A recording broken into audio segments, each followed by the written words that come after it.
BBVA, BEVAR, en las siglas. Bueno, primero hay un montón de información que recopilamos o que se recopilan. Es para hacer este resumen, muchísimo, o sea, esto no va a ser un resumen, va a ser una pequeña síntesis de todo lo que ellos publicaron. Acá hay un documento interesante, es disciplina del mercado. Después vamos a ver un par de ítems que son con respecto al riesgo.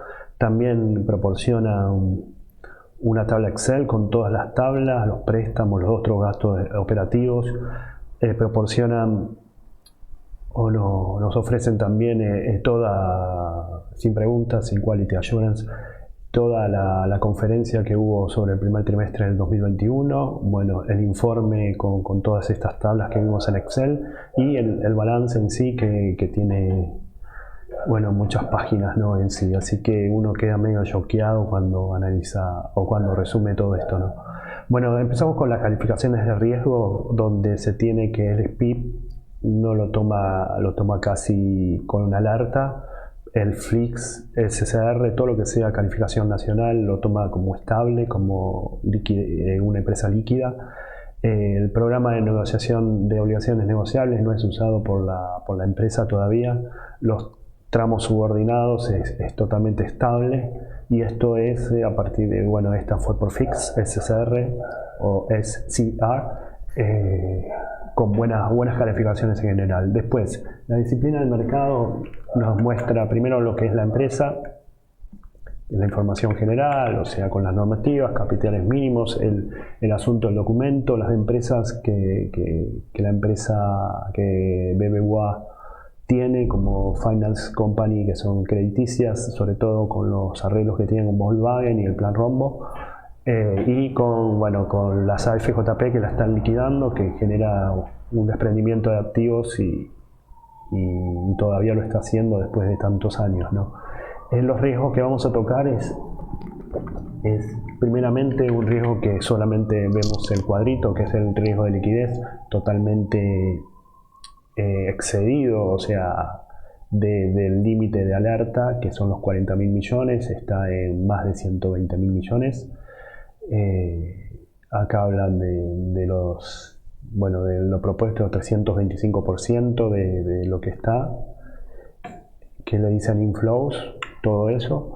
Después, el riesgo que tiene que ver con el crediticio y todo el alcance que tiene a través de la cuantitatividad, o sea, el riesgo que está expuesto hoy día el computado es 757.227 millones, sobre todo al sector privado en la mitad, y hay el sector público no financiero, que son a través de títulos y asuntos de BCRA, como está puesto, ¿no? Letras de BCRA. Este sector también tiene que ver con las provincias en sí, que van haciendo créditos a través del banco. Estas son las provisiones. Este es el tipo de previsiones sobre el sector privado, a donde se tiene más de 700.000, casi 800.000, y esto es los que piden, ¿no? Las empresas, el sector minorista y todo lo que tiene que ver con el Estado, ¿no? El 47,33%. Acá es la zona donde se tiene la cartera, la participación de cartera, que es microcentro norte, es decir, toda la parte de Córdoba, Santa Fe y Buenos Aires. Acá la participación de cartera deteriorada está sobre todo en la Patagonia y todo lo que es respecto al sector sur, o sea, La Pampa y todo lo que respecta, todo el sector sur, Santa Cruz. Y participación por región, se tiene toda la parte norte de la cartera de crédito, ¿no? Y después todo el resto. Acá habla de la política de cobertura de riesgo de crédito, y hay otras cosas que tienen que ver con la solvencia, la liquidez.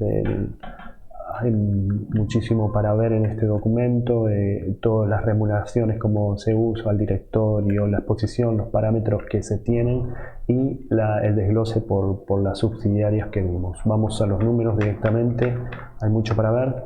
El comienzo del 2021 es un saldo a favor de 3.008,7 millones, esto es un incremento del 56,2 con respecto al primer trimestre, hasta ahí todo bien, pero hay una buena noticia y una mala. La mala es que el saldo positivo ante impuesto es un 50% menos que el año pasado. El impuesto a las ganancias, si bien se paga, esta vez dio un saldo positivo por una acción bajo un marco judicial que se declaró inconstitucional. Esto venía de ese rato y hay 3 páginas que describe todo el proceso que se le imputó ajuste por inflación cuando no se debería en el 2016. En el 2017 hicieron una causa judicial de BUA y que resultó gananciosa. Vamos a ver el balance y después vemos así resumido o sintetizado la parte de impuestos a las ganancias. Bueno, acá como dije, el resultado antes de impuesto a las ganancias es prácticamente la mitad que el año pasado, pero hay un positivo contra el negativo que se paga como el 30 y pico por ciento, ¿no? Y sobre todo el diferido, hay parte del impuesto diferido del año pasado. Con respecto a impuesto a las ganancias, ¿cuál es lo que se toma? Bueno, acá habla del beneficio del periodo, incluye el efecto del cómputo de ajuste de inflación 2021. Este es el impuesto diferido que se ha recuperado. Acá hay una ley que habla de todo el expuesto descrito de los periodos, todo eso, todo normal, pero acá hay un ajuste por inflación impositivo en estos ejercicios 2016, 2017 y todo el arrastre que hubo en ese impuesto. Vamos a la conclusión, porque esto debe ser una síntesis. En este sentido, la provisión constituida por BCRA para el año 2016 fue liberada. Esta provisión pasa a ser positiva y aporta 1.185 millones o 1.186 millones de pesos. Después, está toda la historia de cada uno de los impuestos a las ganancias y de los que se pudo haber rescatado o no. Bien, está todos los ajustes que tienen que ver del periodo fiscal de 2013 hasta el 2021. Bueno, fíjense, los puntos destacables. A pesar del contexto al personal directivo, rescata la compañía la capacidad de adaptación, operando en una red de sucursales modernas con esquemas de funcionamiento eficientes, que destacan que las operaciones digitales crecieron del 68% al 73%. Es poco, pero se va afianzando lo digital o desde casa para hacer diferentes transacciones, ¿no? Esto es lo primero que se destaca en la charla de la presentación de este trimestral. El margen bruto de intermediación financiera por interés da 21.548 millones, cayendo un 8,1 año interanual. En los ingresos por intereses se destacan los títulos públicos, que una suba del 9,6% del total con respecto al año pasado. Los ingresos por tarjeta de crédito bajan un 19,4% por por el no pago de intereses. Los egresos, en cambio, se destacan los pagos por plazos fijos en un 30,4%, es decir, hubo muchos más plazos fijos al no poder acceder al dólar. El margen bruto de comisiones da 3.355,1 millón, un incremento del 25% por ahorro en tarjeta de crédito en las comisiones. Se han pagado menos comisiones por tarjeta de créditos a las diferentes marcas. Bien, volvemos al balance para pivotear. Acá en el resultado neto por intereses hay una diferencia de casi 2.000 millones y desglosando los ingresos por intereses tenemos acá en cuanto a ponderancia hay una suba de algo de títulos públicos, una baja de préstamos por tarjeta de crédito y una suba importante del pago de intereses a plazo fijo que actúa como salida, ¿no? En cuanto a las comisiones, como dijimos anteriormente, hay un ahorro importante de comisiones de tarjeta de crédito y débito, que es lo que más aportan los egresos. Y en el saldo en sí, porque acá el saldo entre lo pago y lo cobrado es más positivo que el año pasado. Seguimos. Los resultados netos de instrumentos financieros acumulan 1.600,4 millones. Estos son inversiones propias del banco, una suma del 13,4 interanual por mayor tasa real promedio. La diferencia de cotización en moneda extranjera da 895,6 millones de pesos, una caída del 49,3% por saldos negativos en conversión de activos y pasivos financieros preponderante. El saldo de otros ingresos y egresos es un negativo de 3.100,9. El año pasado fue un negativo de 2.956,6 millones por un incremento del 22,4% de ingresos brutos, compensado por una caída del 73,6% de cargos por provisiones. Bien, vamos a ver la nota que tenemos acá. Acá primero vemos los resultados a partir de los títulos públicos. Si bien hay una baja interanual del 54%, hay una suba por resultados por tenencia a término en moneda extranjero. Esto puede ser con los derivados, donde se invirtió más. En cuanto a la diferencia de cotización, hay una baja en conversión de activos y pasivos financieros. Voy a agrandar. El resultado de compra y venta de divisas, hay una pequeña diferencia del 6,8. El año pasado hubo más por liquidaciones de diferentes agros. Resultados por operaciones en término, que veníamos arrastrado de antes, hay una suba de 262,9 interanual. Bien, esos son los aportes que se hacen los ingresos que se reciben por inversiones en extranjero. Ingresos y otros egresos, que lo tengo acá. Hay un 4,4% de efectividad, bueno, por ajustes de créditos diversos. Y otros egresos, tenemos un 4,7% de diferencia interanual, una baja trimestral de 32,4%, principalmente por otros gastos operativos, pero hay una suba de ingresos brutos, como dijimos, y unos cargos por otras provisiones del 73,6% en la baja. Seguimos. El cargo por incobrabilidad suma 1.914 millones, una caída del 17,4%. Se siguen con los pedidos de desgracia del BCRA. Como digo, ahí el índice de incobrabilidad es de 2,47%. El primer trimestre fue de 2,87%, que este es el ratio para decir cargo por incobrabilidad dividido préstamos totales. El ratio con cobertura contra incobrables, es decir, la previsión que se tiene dividido cartera irregular, es decir, los que no pagan o se les pasó el vencimiento. El año pasado fue de 187,2, o sea, bien liquidada esta la empresa. El ratio de mora aún beneficiado por la BCRA, permitiendo un periodo de gracia que desciende. Esto es cartera irregular dividido cartera total de cartera de préstamos, ¿no? Baja de 2,78 a 1,72. Ya empezaba la pandemia, todavía no estaba el decreto de la BCRA. Vamos a ver qué pasa con el comparativo del próximo trimestre, ¿no? Del segundo. Bueno, ¿qué tengo por acá?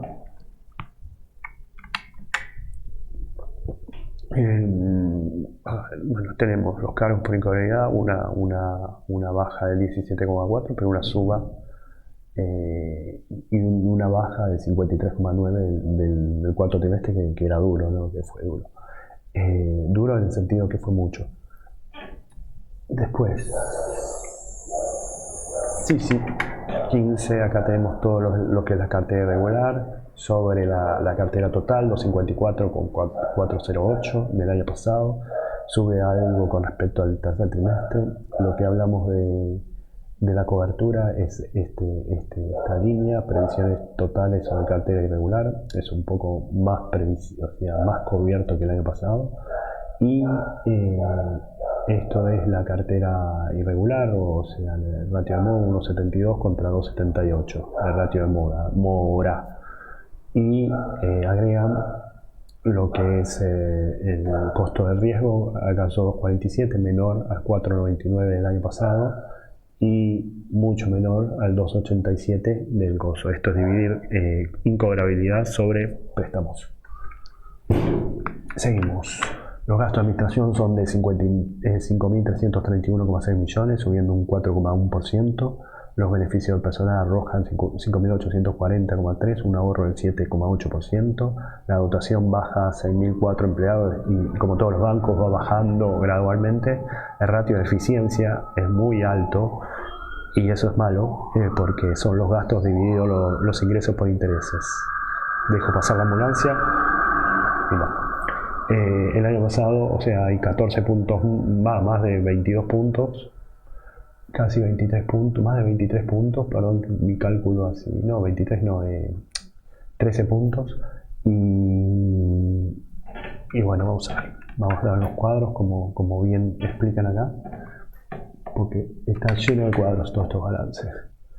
Bien, acá como hablamos de ratio de eficiencia, 72,5, como dijimos, gastos sobre ingresos por intereses. Entonces eso tira para abajo, son gastos que pondera más sobre lo cobrado, ¿no? El beneficio del personal hay una baja del 7,8, el gasto de administración 4,1 y después, como dijimos, hay 4 sucursales menos con respecto al año pasado, hay 298 empleados menos que el año pasado y sigue bajando la cosa. Vamos, los préstamos suman 284.651 millones de pesos y bajan un 8,7 interanual. Los locales se mantienen estables, baja los préstamos en moneda extranjera por diferentes restricciones. Los préstamos en moneda foránea son el 11,1% del total y bajan un 45% por menor financiación y prefinanciación de exportaciones.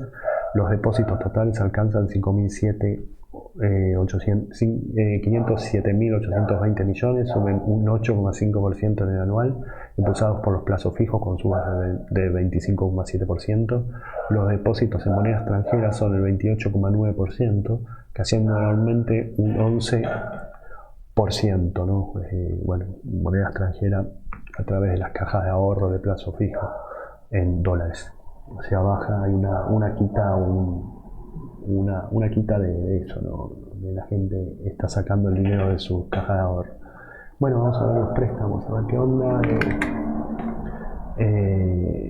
Bueno, como dijimos, lo que es en moneda local es 88,9, en moneda extranjera dijimos que está estable, los préstamos 0,9 en un pequeño aumento, al sector privado una baja del 45%, principalmente, como habíamos anticipado, prefinanciación y financiación de exportaciones con una baja del 50,2%. Acá hablan de los tipos de préstamos, los tipos de financiación. Bueno, al minorista es la mayoría, aumentó 60,7, venía de 51,9. Y habla de la calidad de cartera, que lo vimos recién. Y habla de la exposición al sector público que tiene que ver con la capitalización. Bueno, en los depósitos ahora, en moneda extranjera son un poco más, hay un 28%, pero bajan un 11%, bajan los plazos fijos mucho, 27,3%, y suben los plazos fijos en moneda nacional o peso, un 25,7%. Esto ya está aplicado a ajuste por inflación, por ende hay mayor movilidad de plazos fijos, ¿no? O sea, se ajusta el primero de trimestre del 2020 a plata de hoy. ¿Algo más de acá? No. Bueno, ahora estos son tablitas que se ven, o sea, otros ratios que se van viendo. El ROE es decir, rendimiento sobre patrimonio neto es 10,5, el resultado sobre patrimonio el año pasado era 6,6, el ROA alcanza 1,6, el rendimiento o el resultado sobre activos el año pasado era 1,1, la tasa activa implícita es de 12,89, es decir, y lo voy a seguir repitiendo, ingresos divididos préstamos, el banco recibe por préstamo y quiere decir que tiene los préstamos como algo fijo y qué valor o qué eficiencia tiene los intereses del préstamo. Esto se podría multiplicar por 4 si queremos anualizarlos, ¿no? La tasa implícita o dividir los anteriores 3 o sumar con los anteriores 3. La tasa pasiva implícita es 2,98. Esto quiere decir que los egresos divididos los depósitos totales. Esto se supone que como hay más cuentas de plazo fijo, aumentan los depósitos y los egresos siguen siendo iguales, pero con los depósitos anteriores. El spread implícito, que es la resta entre la tasa implícita y la tasa pasiva, es 9,91. El año pasado fue de 8,77, o sea, hay una mejora. Acá no vemos nada, se resolvió repartir dividendos por 7.000 millones, aunque se espera que la BCRA libera las restricciones equivalente a 11,42. Y acá me remito a lo que dijo la señora Belén Fourcade, que es forma parte del directorio. Acá dice que finalmente, pero no menor, pero no algo menor, no, o sea, sí, no en vano, se decide repartir 7.000 millones, lo que hace un radio de pago del 58%, y esto acumula 21,5, o sea, 21.500 millones de pesos. Esto lo que hace es multiplicar por 3, sería por acción que tenemos o que la gente tiene, 34 pesos. 20 más o menos, un 34, igual 34 30, lo que repartirían si liberarían la restricción de BCRA. La liquidez va al 72%, el año pasado era 68,1%, esto tiene que ver con los activos líquidos. La solvencia sube 21,8 a 22,4, el valor del libro es 191,82, la cotización es 211,15, la capitalización es 129.373,7 millones y se acerca en Galicia en cuanto al dinero que manejan en el mercado bursátil. La ganancia por acción es 4,91 y el PER promediado es 10,74. Una cosa antes de irme es lo de la solvencia, que tiene que ver con el ratio de capital, es decir, lo que se tiene como activos ponderados según las normas, según riesgos, que es lo que vimos anteriormente, de capital sobre la integración de capital, es decir, lo que se va integrando, que viene con el capital ordinario, lo que se tiene en mano, ¿no? Esto es un 22,4% sobre el riesgo y el año pasado era un 21,8%. Y en la liquidez, los activos líquidos, que tiene que ver con los activos que no necesariamente es cash, pero la mayoría es cash, sobre los depósitos totales. Entonces esto, o sea, la mayoría es cash, pero hay pases que duran 7 días a no más de 60, y es muy difícil que dure más. Y los títulos públicos, ¿no? O las letras de liquidez, que tiene que ver con lo corriente bueno, o sea, que no dura mucho, 60, 90, 120 días. Por eso lo líquido, lo que se tiene urgente en cash, es más que el año pasado. 72% con 68,1%. Bueno, listo.